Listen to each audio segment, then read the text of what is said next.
আমাদের পুরী যাওয়ার প্রোগ্রাম হঠাৎ করেই ঠিক হয়। মার্চ মাসে ইয়ার এন্ডিংয়ের তীব্র চাপ সামলানোর পরে দেবাশিস একটু হাওয়া বদল করতে চাইছিল, কিন্তু আমার কোর্টের কাজ থাকায় বড় ছুটি নেওয়ার উপায় ছিল না।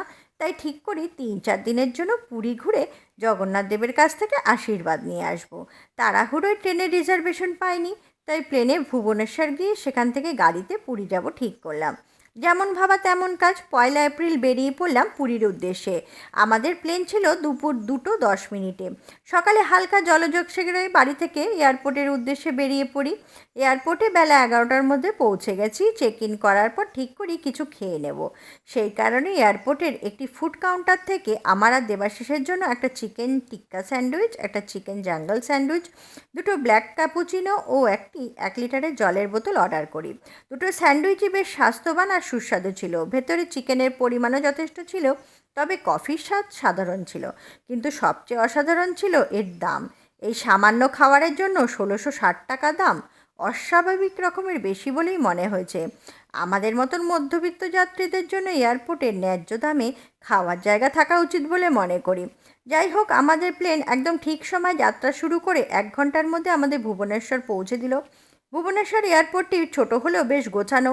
এখানে স্থানীয় বালির ভাস্কর্য ও উড়িষ্যার সাংস্কৃতিক নমুনা রাখা আছে। আমরা প্রিপেড ট্যাক্সি বুথ থেকে পুরী যাওয়ার জন্য একটা হোন্ডা সিটি ভাড়া করলাম। ভাড়া পড়ল 1600 টাকা। ভুবনেশ্বর পুরী যাওয়ার রাস্তা বেশ ভালো হওয়ায় আর ট্রাফিকের চাপ কম থাকায় আমরা 1.5 ঘন্টার মধ্যেই পুরী পৌঁছে গেলাম। অনলাইনে আমরা সেই সময় সি বিচ রোড বা স্বর্গদ্বারের নিকটবর্তী কোনো হোটেলের রিজার্ভেশন পাইনি, তাই খানিকটা বাধ্য হয়ে আমরা হোটেল কুবের প্যালেসে 2 দিনের জন্য রিজার্ভেশন করি। এমনিতে হোটেলটা যথেষ্ট ভালো। আমরা 303 নম্বর রুমে ছিলাম। রুমটি বেশ বড়। এখানে একটি কিং সাইজ বেড, একটি ওয়ার্ড্রোব, একটি ড্রেসিং টেবিল, একটি ছোট ফ্রিজ আর একটা সেন্টার টেবিলের সাথে দুটো গদিয়াটা চেয়ার ছিল। এছাড়াও রুমে এসি আর সামনে ব্যালকনিতে বসার ব্যবস্থা ছিল। বাথরুমেও ওয়েস্টার্ন টয়লেট, গিজার, আয়না সহ সমস্ত রকমের আধুনিক সুযোগ সুবিধা ছিল। হোটেলটির একটাই দোষ, এবং তা হলো হোটেলটি সমুদ্র থেকে প্রায় 500 মিটার ভেতরে অবস্থিত।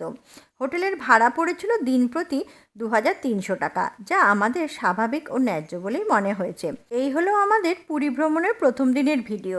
ভিডিওটা যদি ভালো লাগে তবে একটা লাইক দিন, বন্ধুবান্ধব ও আত্মীয় স্বজনের মধ্যে ভিডিওটি শেয়ার করুন এবং আমাদের ফেসবুকের পেজটিকে ফলো করে আর ইউটিউবে আমাদের চ্যানেলটিকে সাবস্ক্রাইব করে আমাদের পাশে থাকুন, এই অনুরোধ জানাই। আমাদের পুরী ভ্রমণের আরও ভিডিও আসছে, দেখতে ভুলে যাবেন না কিন্তু। সবশেষে ভিডিওটা শেষ পর্যন্ত দেখার জন্য সকলকে ধন্যবাদ জানাই।